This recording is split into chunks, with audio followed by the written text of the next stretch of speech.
So yeah, welcome to the Underdog Radio podcast. I'm your host, Gary London. This should be an interesting edition. Today, we're going to be discussing philosophy and religion.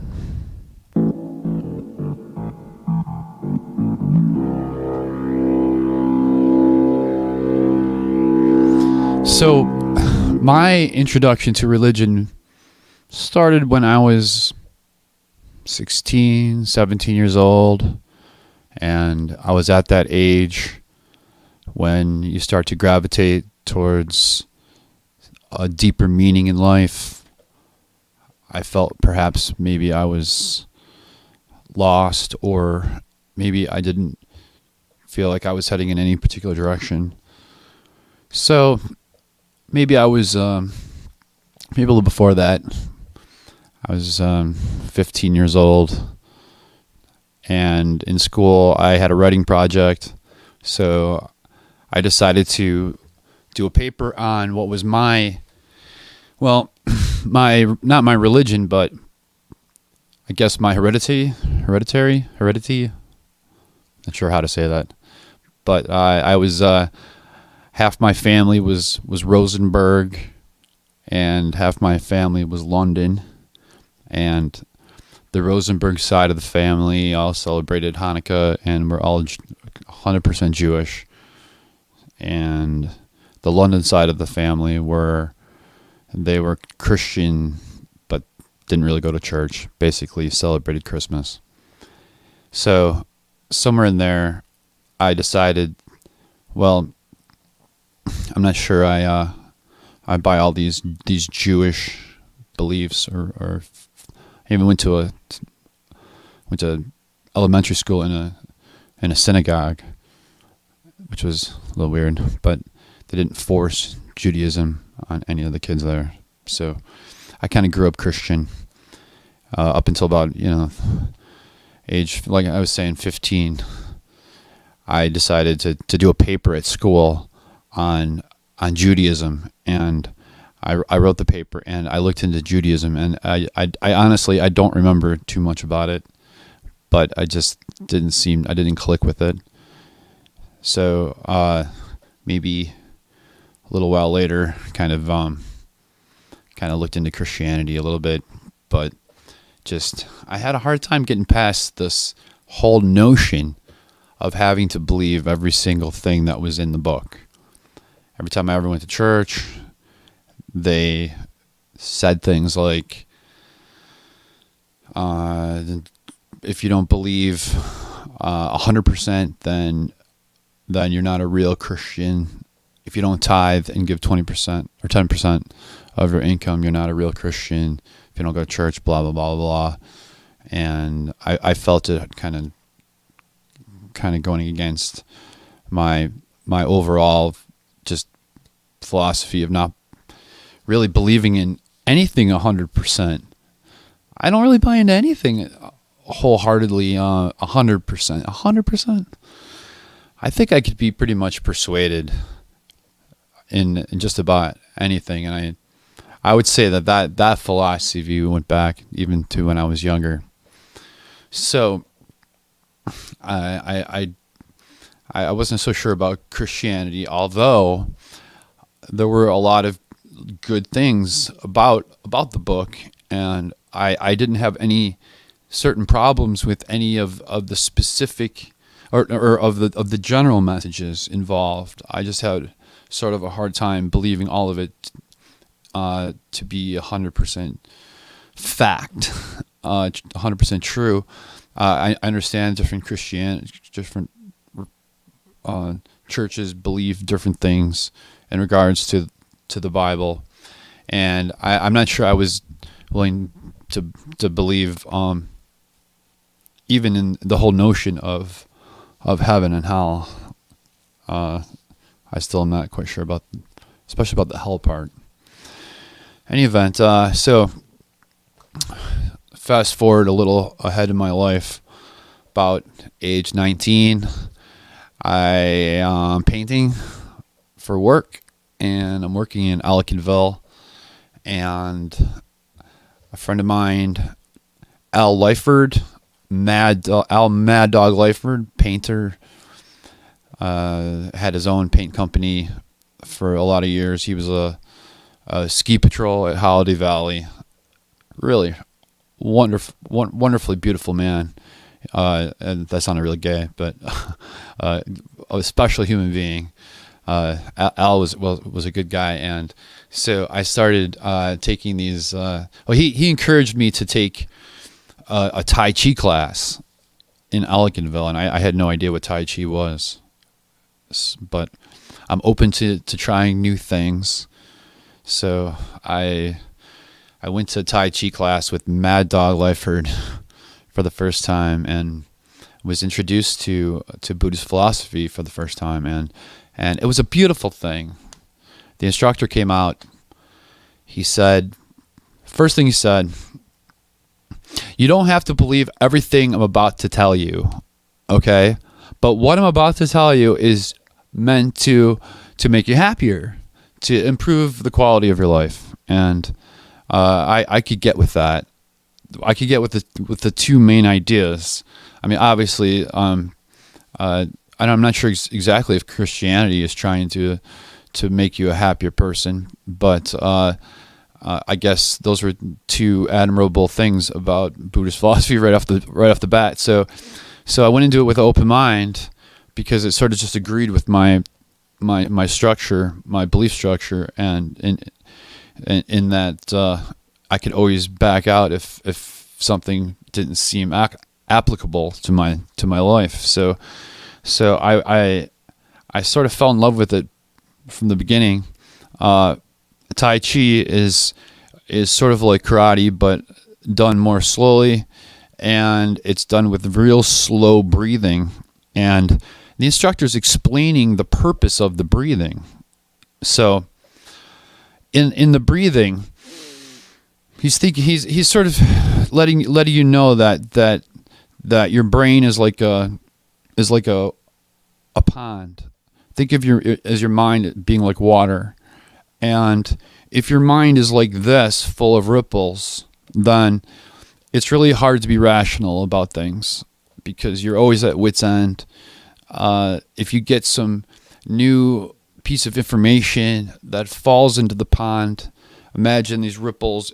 If it's a giant wave already, the water won't easily accept the rock, and it'll take longer for everything to calm down. So now if you can imagine your mind in a different sense, if you can calm your mind and calm your thought patterns to be more like a calm pond, then, or calm wave, or be waveless essentially, then when something falls into it, then you're more easily accepting of whatever it is, because you're looking at it from a neutral point of view, and you can look at it one way or look at it another way.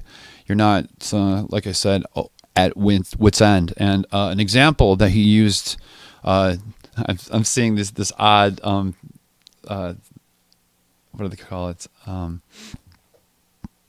Not stop motion, but time lapse of these images going by me, and I'm getting tripped out by it. Like Michael Jordan. I don't know what to expect. There's just, I've got these random images coming on the screen.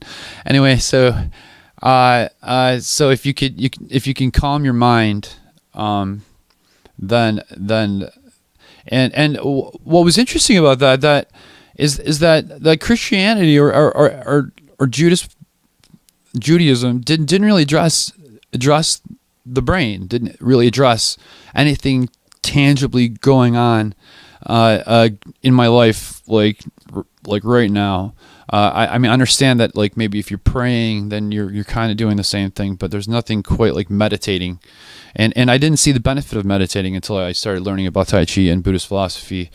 And that ties right into Buddhist philosophy, is if you can if you can focus on one thing, then you really can't think about something else. So if you slow down your breathing, you take a deep breath in through the nose,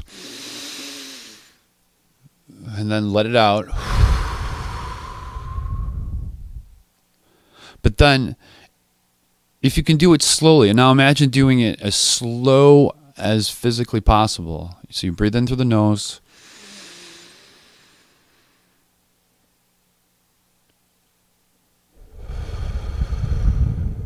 And the slower that you do it, the more it takes focus. And a beautiful thing happens is that it clears the mind, it clears your brain.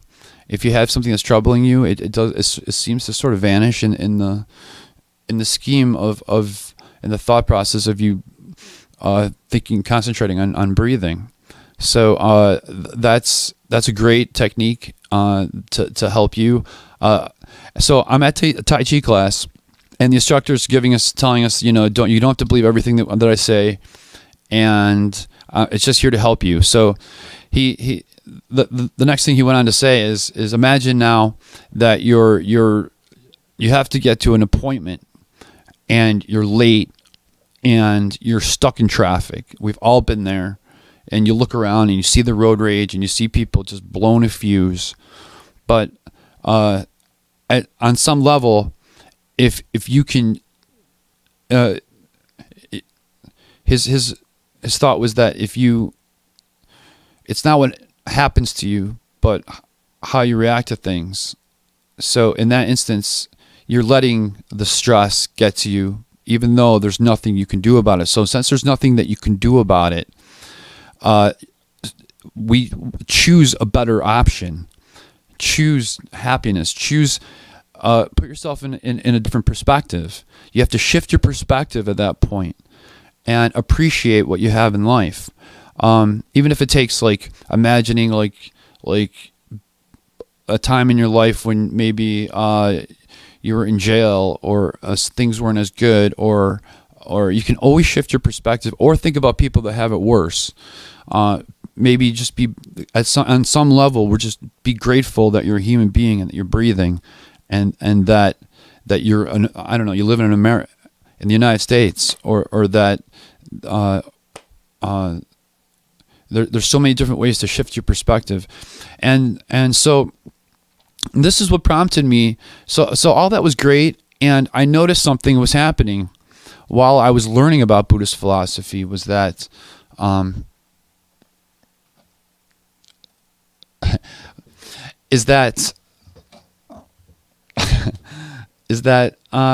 I began to become a happier person. That it really did something to me, and I felt like not only was it a religion, but it was a philosophy, and it was a way of looking at things. And I want to be a happy person, and I believe that someone that believes or reads Buddhist philosophy or believes that they're a Buddhist or striving to be a Buddhist is looking for just that. And there's some beautiful things about Buddhist philosophy that are totally copacetic with Christianity. The how to treat your neighbor and to, especially the golden rule is a beautiful thing, and they're both completely agreeable on that notion. In Buddhist philosophy, it's called karma, and so I learned about Tai Chi, and I didn't necessarily see the Buddhist connection right away, but it was there. And so I'm in college, and it sort of opened up a whole can of worms for me when I started to look up different books in libraries and started to read more Buddhist philosophy. I really got into the great thing about Buddhist philosophy is that the head of the religion, the Dalai Lama, is a guy that has come and gone like I don't know, 16 or 17, I'm not even sure the stat, but dozens of times throughout history, starting with the very first Dalai Lama, and apparently he gets reincarnated and gets reborn again every time he dies. Unlike Christianity, Buddhist philosophy is or I guess I'm comparing Christian philosophy to Buddhist philosophy. When I say Buddhist philosophy, I guess Buddhist religion, but I guess I shouldn't get caught up in the semantics of it. Buddhist philosophy is something that grows and develops and isn't been stagnant from the beginning of Christ. They both started around the same time, around 2,000 years ago. And the beautiful thing about Buddhist philosophy is that every Dalai Lama that's come and gone has written books, and each guy has seen the world in a different way, and it's just amazing the foresight and the beauty that each one sort of inhabited. It was I was impressed by that, and it showed me a willingness to accept new ideas, more modern ideas. Even to this day, the most current Dalai Lama is probably the most Christian and the most ethical of all the previous Dalai Lamas that came before him, which I like, because some of the past that's the kind of a Buddhist thing, is this whole notion that of duality. Buddhists live kind of in a gray world. Nothing is completely good or bad in of itself. So, like a Buddhist idea is if you look at something like left and right, they describe exactly the same things, but are polar opposites. That's an example of duality. Up, down, right, wrong are exactly the same things, but polar opposites. Now, reality is somewhere in the middle. That has a little to do with the yin yang symbol. It also has the yin yang also has other reasons why it was created. It's my understanding also that it has something to do with the balance that you need to between chaos and order. I'm not quite as read about that idea, but I'm not sure exactly. I'm probably a little of both. I guess it was always I just projected the notion that the yin yang was describing two things that are polar opposites, but I think that the whole chaos and theory is probably a little more relevant to why the yin yang is the way it is, but that's probably not very entertaining for you to know about. I just kind of wanted to give you just sort of a brief introduction to what it was about Buddhist philosophy that engaged me. And like, for instance, I was talking a little bit before about the mind and how the mind sort of gets in the way at times because we tend to overthink things. And I would say that somewhere in about the seventh Dalai Lama, I wish I could give you the specifics about it, but I read this when I was about 19 years old, and so I should probably look things up a little bit better. I'm no expert on this stuff. I guess that's my point. Somewhere in there, about the seventh Dalai Lama, he described something to be like the mind to be is almost like a sickness. He described it as the sickness of the mind, which is our inability to turn off this computer, this brain that's always analyzing what happened in the past, what's going to go on in the future. And just like that wave, it just sort of gets in the way of creativity. It gets in the way of problem solving. It gets in the way of happiness. So it all just deprives us of that, and it's unnatural for people to think, okay, well, I got to think less. Okay, that's just not a natural thing. Think less. But that's what Buddhists are inclined to do. And the way to get there is through deep breathing and meditation. And part of the meditation thing also is an appreciation of one's life. There's so many things to appreciate. I don't care. And everybody's suffering. That's also a Buddhist idea.